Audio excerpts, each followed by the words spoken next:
Добрый день, уважаемые жители Республики Саха-Якутия. В настоящий момент режим повышенной готовности на территории республики по новой коронавирусной инфекции продолжает действовать. На настоящий момент в целом по данному управлению Роспотребнадзора по республике выявлено, к сожалению, вновь подъем новых случаев, 231 новый случай, из них 54,5%, а именно 126 случаев зафиксировано на территории города Якутска. Необходимо обратить внимание, что обращающиеся за медицинской помощью в городе Якутске имеют как постоянную, так и временную прописку, либо находятся здесь в городе Якутске соответственно, без прописки, поэтому сегодня город Якутск достаточно в сложной санитарно-эпидемиологической ситуации находится, и в нем зафиксировано 126 новых случаев новой коронавирусной инфекции. Высокий уровень сегодня у нас и сложная санитарно-эпидемиологическая обстановка продолжается быть в следующих районах республики: Мегино-Кангаласском, Намском. Эти два района на настоящий момент являются наиболее сложными с позиции того, что количество лиц, которые являются по данному управлению Роспотребнадзора заразившимися, оно увеличивается в основном за счет семейных очагов.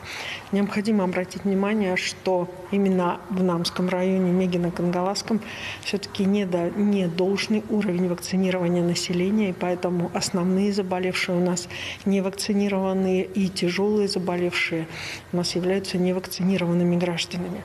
Необходимо обратить внимание, что до сих пор остается сложная ситуация в Татинском улусе, где вновь зарегистрировано 8 случаев, и, соответственно, небольшое снижение есть в Вилюйском улусе.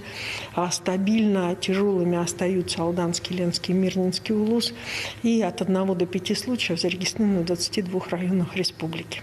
Анализируя в целом ситуацию по республике, необходимо обратить внимание, что ряд улусов нашей республики, это касается прежде всего северных улусов, и сейчас к ним присоединился непосредственно Вилюйский улус, приняли решение об обязательном проведении тестов при приезде в улусы и, соответственно, практически тотальном тестировании всех приезжающих в район для того, чтобы вовремя осуществлять мероприятия, направленные на снижение соответствующих последствий от новой коронавирусной инфекции.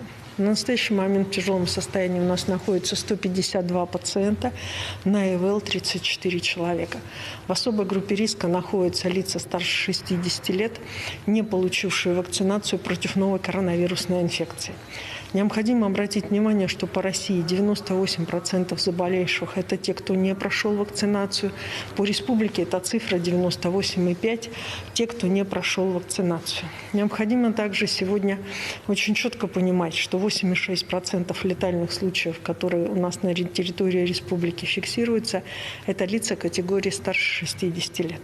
В связи с чем я сегодня обращаюсь как, соответственно, к самим пожилым гражданам, так и, соответственно, к их детям, для защиты своего старшего поколения, бабушек, дедушек, для сохранения семьи. Я бы хотела обратить внимание на получение ими вакцины против новой коронавирусной инфекции. На сегодняшний день всего у нас вакцинировано лиц старше 60 лет 47%.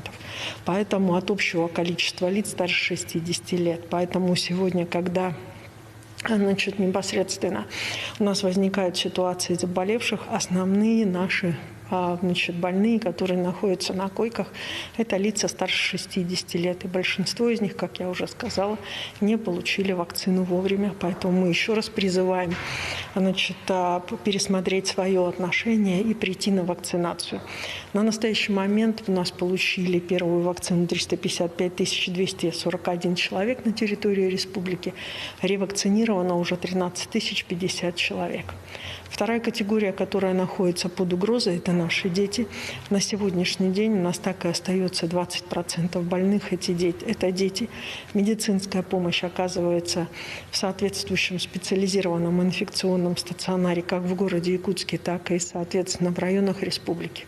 Кроме того, необходимо обратить внимание, что гриппозная вакцинация, которая на настоящий момент проводится, она должна увеличить свои темпы для того, чтобы в том числе и не произошло миксование инфекций, о чем мы уже не раз говорили на своих брифингах. Спасибо. Это был брифинг оперативного штаба по эпидобстановке в регионе, а мы идем далее. Пациентов с глаукомой врачи-офтальмологи теперь будут наблюдать по месту жительства. Центр лечения глаукомы открылся при Якутской офтальмологической больнице. Сейчас здесь работают 2 врача, которые будут вести наблюдение, лечение и консультацию пациентов со всей республики через специальные